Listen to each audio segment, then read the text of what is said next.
Quero te ouvir agora sobre cenário internacional. A gente tem na verdade, essa notícia, né, de Lula negando ir à Rússia se encontrar com Vladimir Putin. Então tem esse aspecto, né, mas reiterando o compromisso de ser ali mediador de um acordo de paz nesse conflito. Quero te ouvir sobre isso. E a gente pode relacionar também essa questão internacional com Lula voltou do G7 agora recentemente, participou ali do G7, e tem uma questão internacional que é a defesa do meio ambiente, né? O Brasil está sendo muito cobrado pela defesa do meio ambiente. Teve o esvaziamento dessas pastas, que pegou mal para o governo, né? Tanto é que Lula se reuniu com Marina e Guajajara hoje. E tem a questão agora da COP30, que vai ser realizada em Belém do Pará. Então, o Brasil também sendo protagonista nessa discussão sobre meio ambiente. Então, vamos por parte. Quero te ouvir primeiro sobre Rússia, o significado dessa recusa, e depois sobre a questão ambiental internacionalmente. Olha, acho que tem a recusa de a Rússia nesse momento tem a ver com algumas coisas. Primeiro, com a situação interna, né? Ou seja, como a gente falava no começo, o presidente ele tem que resolver grande parte das negociações com o Congresso, tem que assumir esse papel também. E se ele faz mais uma viagem internacional nesse momento, fica mais difícil desempenhar esse papel. Então, acho que a presença do presidente no Brasil, nesse momento, a capacidade dele de ir ao Congresso, conversar com os congressistas, receber congressistas no Palácio do Planalto, eventualmente no Palácio da Alvorada, isso tudo é muito importante. E aí a Rússia agora, digamos, seria inoportuno com uma agenda doméstica tão pesada como essa que o governo tem no momento. Ainda mais a gente vendo com a criação de confusão que está havendo, por exemplo, na questão desse desmembramento dos ministérios, né, do qual a gente já falou. Então, claro, chamou as ministras para conversar, porque precisava falar, olha, não é a gente que está querendo isso, é o Congresso, precisamos resolver. Não é à toa que a própria Marina já deu declarações reconhecendo essa situação. Mas aí o presidente tem que ficar aqui, né? Eu acho que é essa questão, ele tem realmente que se ocupar desse problema. E a outra, desculpa, eu esqueci qual era a segunda pergunta internacional. O anúncio da COP30 em Belém do Pará. Da COP. Lula chama Perfeito. a COP30, chama essa discussão aqui para o Brasil, que já tinha sido cancelada, inclusive, pelo governo Bolsonaro, né?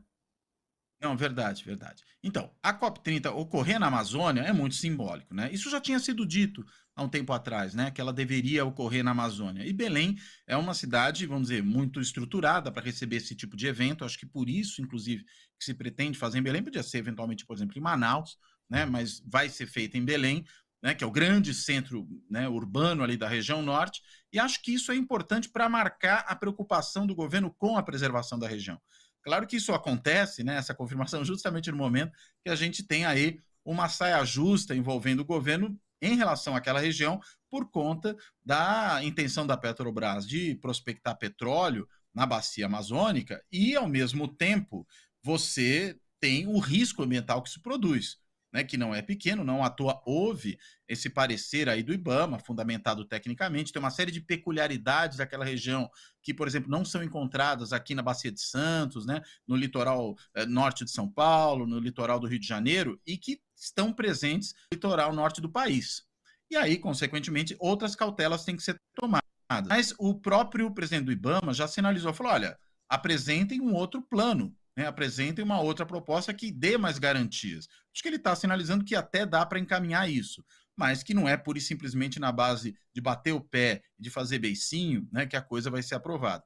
E dentro desse contexto internacional que o Brasil traz a COP para cá, seria muito ruim que fosse assim, né? Então, isso geraria uma percepção muito negativa do país no exterior, seria realmente um erro em si mesmo, mas seria também um problema para a nossa política externa. De novo, a própria ministra Marina Silva já verbalizou isso de maneira super explícita, super clara. Então, acho que é muito importante mesmo ter a COP aqui. Agora, precisa concatenar isso com as outras medidas que estão sendo tomadas ali. Já ouvi muita coisa em relação aos povos indígenas, né? Mas a gente vê agora também a proposta e a PEC avançando em relação ao marco temporal. Isso também pode produzir problemas, porque quando você tem ali as terras indígenas demarcadas, a gente sabe que isso tem consequências diretas na preservação ambiental.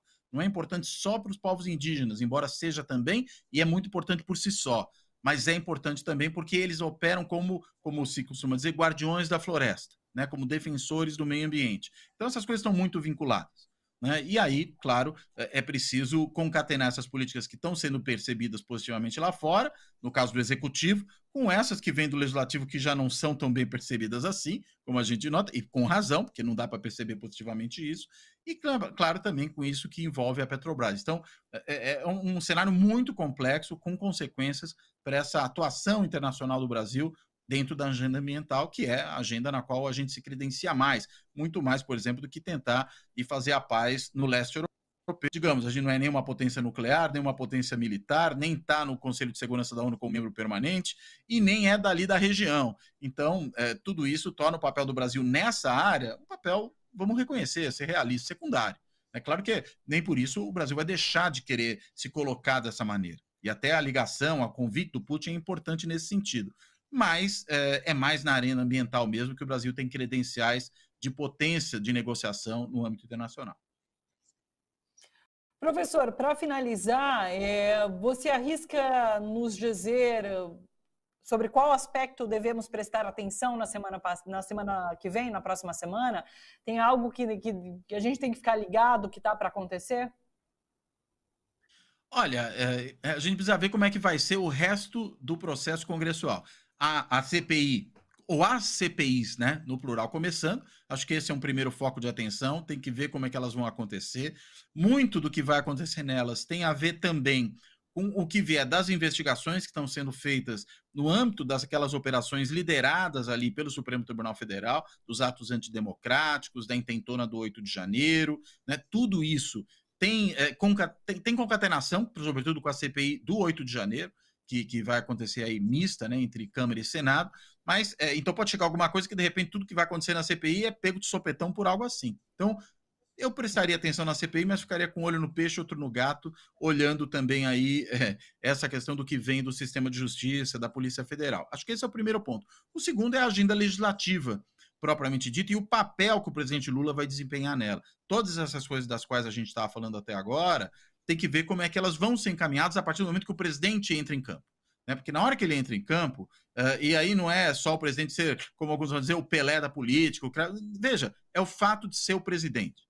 O presidente tem que participar desse processo. E se for um presidente que é hábil politicamente, melhor ainda. Mas se ele entra no processo, ele dá um outro peso às negociações e eu acredito que ele pode conduzi-las de uma maneira mais efetiva. Então, eu olharia, antes de mais nada, que esse é o grande tema da semana que vem, agenda legislativa. Perfeito. Professor, muito obrigada pela sua presença aqui. Volte mais vezes, um abraço, bom final de semana. Obrigado para todo mundo também, estou sempre à disposição.